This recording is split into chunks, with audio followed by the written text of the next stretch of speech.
혹시 나도 치매 아닐까? 요즘 들어 현관문을 나서려다 내가 뭘 하려고 나왔더라 하며 멍하니 서 계신 적 없으십니까? 방금 둔 리모컨 위치가 기억 안 나고 뻔히 아는 사람 이름이 입안에서만 맴돌 때, 그럴 때마다 가슴 한 구석이 덜컥 내려앉으실 겁니다. 나도 이제 다 됐나 보다. 결국 치매라도 와서 자식들 고생시키는 건 아닐까. 지금 그런 걱정에 밤잠을 설치고 계시다면 오늘 이 영상은 반드시 끝까지 보셔야 합니다. 조선시대 향년 75세. 지금 우리의 기대 수명으로 환산하면 108세가 넘는 나이에도 청년보다 더 맑은 정신으로 살다간 한 남자가 있습니다. 바로 다산 정약용 선생입니다. 죽는 날까지 시를 쓴 남자. 1836년 2월 22일 경기도 소내마을의 한 노인의 방 안에는 팽팽한 정적이 흐릅니다. 오늘은 이 노인의 결혼 60주년, 즉 회원식 날입니다. 마담은 이미 손님들의 웃음소리로 북적이지만 노인은 미동조차 없이 책상 앞에 앉아 있습니다. 그는 75세의 나이에도 꼿꼿이 허리를 펴고 앉아 예리한 붓을 쥐었습니다. 서걱서걱 노인의 붓끝이 종이 위를 거침없이 가로지릅니다. 60년 전 아내를 처음 만났던 설레는 순간의 기억을 어제의 일처럼 정교하게 시로 복원해냅니다. 그는 죽기 직전까지 붓을 쥐었고 손 하나 떨지 않고 맑은 정신으로 기록을 남겼습니다. 오늘은 그가 뇌를 젊게 유지했던 3가지 비결을 들려드리겠습니다. 이 비결을 알게 되신다면 노후에 대한 막연한 공포는 나도 할 수 있다는 확신으로 바뀔 것입니다. 잠자는 뇌를 깨우는 이것. 뇌를 깨우는 건 약방의 비싼 보약이 아닙니다. 무릎이 조금 쑤신다고 소파에 누워 하루 종일 TV만 보시는 그 시간이야말로 당신의 뇌세포를 가장 빠르게 잠재우는 길입니다. 다산은 전라도 강진에서 보낸 18년 동안 단 하루도 게을리하지 않은 것이 있습니다. 바로 걷기입니다. 그는 죄인의 신분으로 마음대로 돌아다닐 수 없었지만 허락된 범위 안에서 매일 새벽 산길을 올랐습니다. 현대 뇌과학은 말합니다. 다리가 움직일 때 뇌의 해마가 자극되어 기억력이 향상된다고 말이죠. 다산은 이미 200년 전에 이 사실을 몸소 깨닫고 있었습니다. 그는 아들들에게 보낸 편지에서 이렇게 말했습니다. 몸을 움직이지 않으면 마음도 굳는다. 게으름은 단순히 몸을 망치는 것이 아니라 영혼을 갉아먹는 병이다. 당시 남들은 비웃었습니다. 죄인이 무슨 낙이 있다고 저렇게 매일 산을 오르나 하고 말이죠. 하지만 다산은 알고 있었습니다. 발이 멈추면 뇌도 멈춘다는 것을 말입니다. 여러분, 오늘 얼마나 걸으셨습니까? 거창한 등산이 아니어도 좋습니다. 동네 한 바퀴를 돌며 바람을 느끼고 풍경을 보는 것만으로도 당신의 뇌세포는 다시 살아나기 시작합니다. 그럼 당장 밖으로 나가 걸으면 치매 없이 100세를 누릴 수 있냐고 묻고 싶으실 겁니다. 아닙니다. 걷는 것만으로는 부족합니다. 걷기가 뇌를 깨우는 준비 운동이라면 이제 설명해드릴 2번째 비결은 뇌를 직접적으로 단련하는 비법입니다. 우리 몸에는 2개의 뇌가 있다. 눈으로 읽는 것은 반이요. 손으로 쓰는 것이 온전한 공부다. 여러분, 오늘 하루 손을 얼마나 움직이셨나요? 밥숟가락 드는 것 말고 리모컨 버튼 누르는 것 말고 말입니다.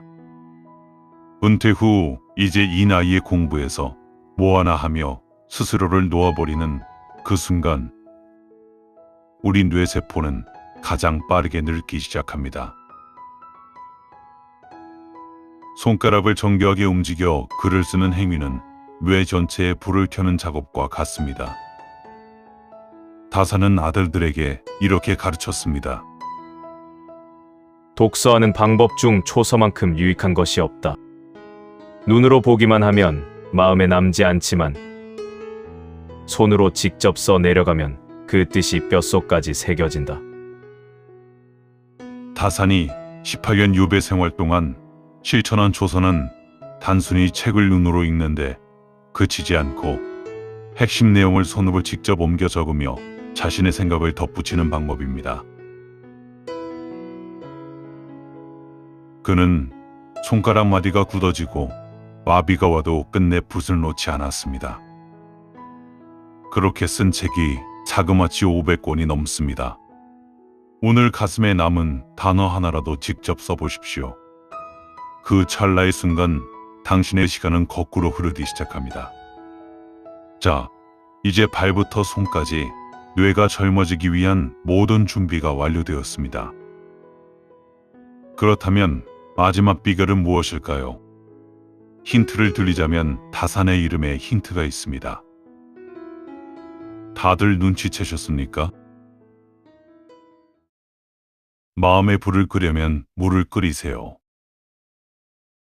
네, 맞습니다.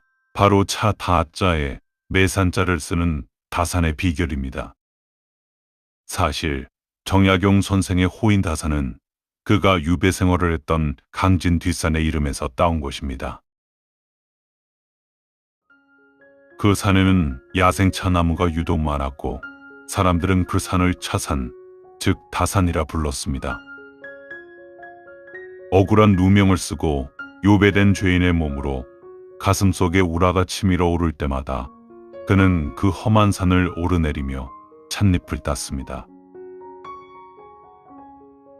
그에게 다산은 단순히 산의 이름이 아니라 타들어가는 뇌와 마음을 식혀주는 유일한 생명수였습니다.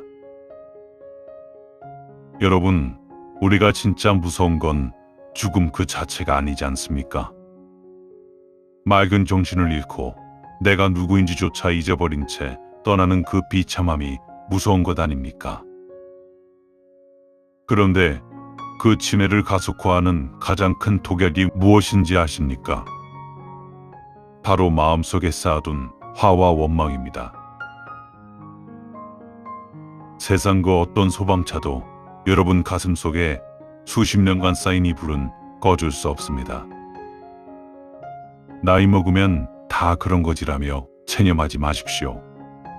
그 체념과 분노가 당신의 뇌세포를 가장 먼저 태워버립니다.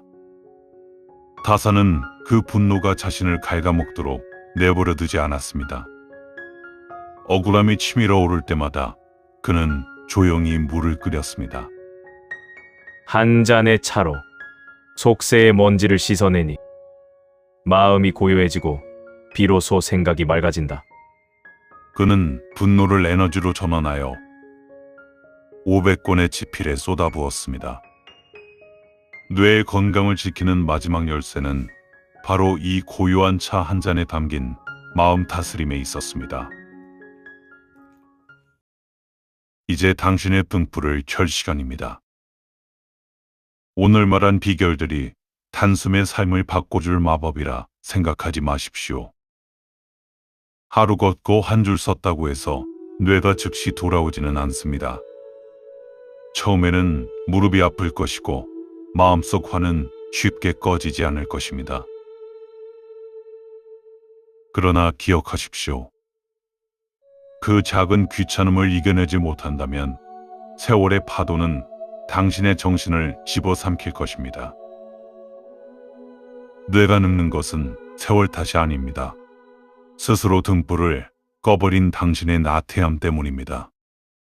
무조건적인 희망을 말하지 않겠습니다. 이 영상대로 한다고 해서 모두가 다산처럼 되는 것도 아닙니다. 하지만 아직 우리에겐 희망이 있습니다. 부지런한 자는 하늘도 어찌하지 못하고 나태한 자는 스스로가 자신을 망칩니다. 자식에게 나 좀 봐달라고 매달리지 마십시오. 대신 타산처럼 맑은 정신으로 당신의 자리를 지키십시오. 이제 당신의 등불을 켤 시간입니다. 매일 아침 10분 걷기, 잠들기 전 오늘 하루 한 줄 쓰기, 그리고 원망 한 주간 내려놓기. 당신의 시간이 거꾸로 흐르기를 끝까지 응원하겠습니다. 이 여정이 당신의 삶의 작은 등불이 되었다면 다음 여정도 함께 해주십시오.